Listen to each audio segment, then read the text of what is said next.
Assalamualaikum warahmatullahi wabarakatuh.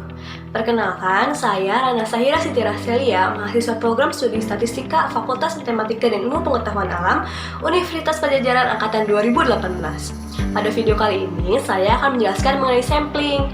Namun, sebelum dimulai, jangan lupa untuk like, komen, dan subscribe ya.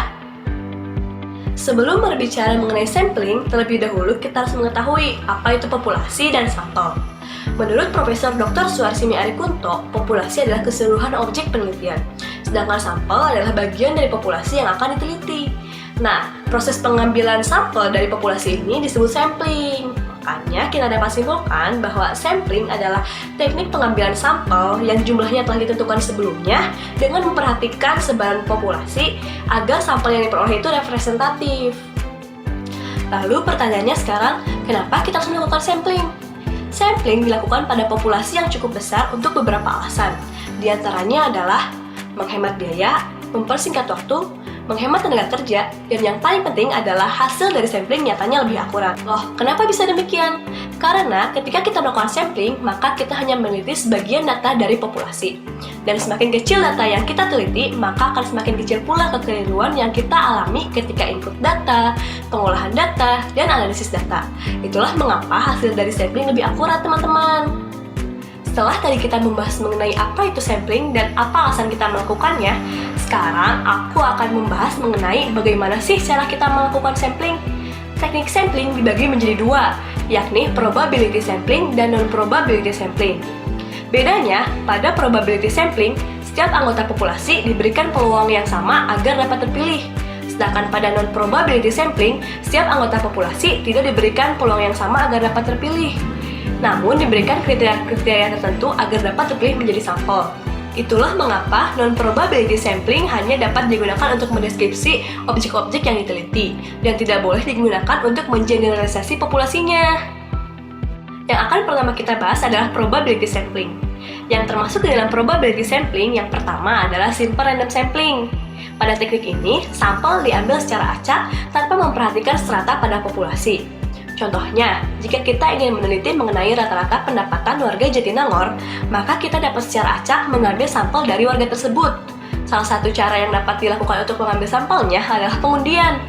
Namun yang harus diperhatikan adalah syarat dari teknik ini adalah populasi harus dianggap homogen. Yang kedua adalah systematic random sampling. Pada teknik ini, sampel diambil dengan interval tertentu pada kerangka sampel yang telah ditentukan. Contohnya, jika peneliti ingin mengobservasi 2000 pedagang kios yang ada di pasar dengan jumlah sampel yang diinginkan adalah 20 kios, yang pertama dapat kita tentukan adalah nilai K. Nilai K didapat dengan membagi 2000 oleh 20. Hasilnya adalah 100.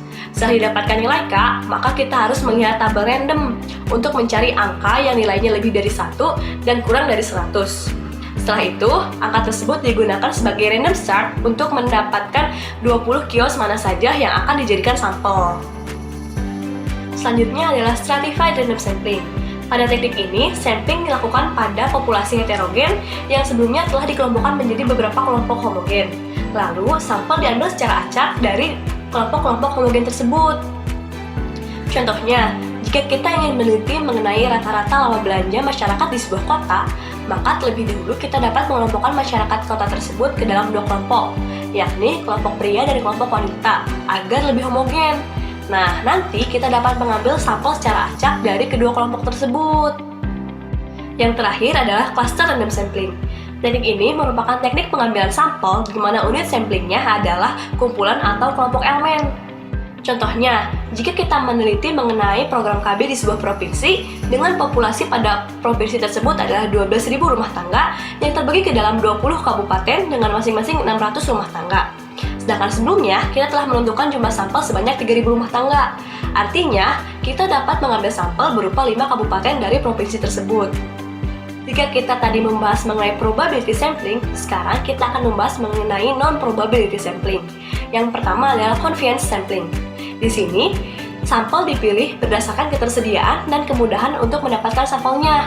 Contohnya, jika kita ingin meneliti mengenai angka harapan hidup di Indonesia, maka siapapun warga Indonesia yang bersedia dan dapat dilakukan penelitian, maka dia dapat menjadi sampel. Yang kedua adalah purposive sampling. Pada teknik ini, sampel dipilih secara langsung oleh peneliti berdasarkan tujuan dan pertimbangan-pertimbangan tertentu. Contohnya, jika seorang dokter ingin meneliti mengenai faktor apa saja yang mempengaruhi kinerja paru, maka dokter tersebut dapat secara bebas memilih sampel yang dia inginkan untuk penelitiannya tersebut. Yang ketiga adalah snowball sampling.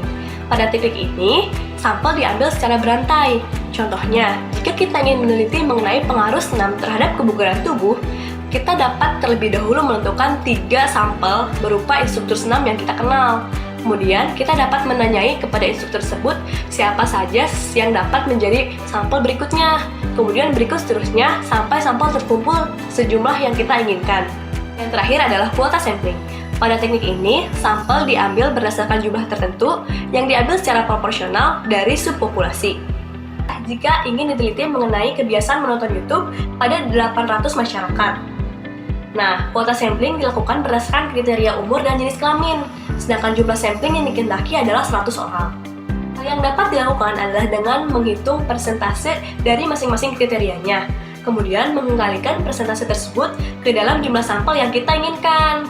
Dalam kasus ini, jumlah sampel yang diinginkan sudah disebutkan sebelumnya ya, sebanyak 100 orang.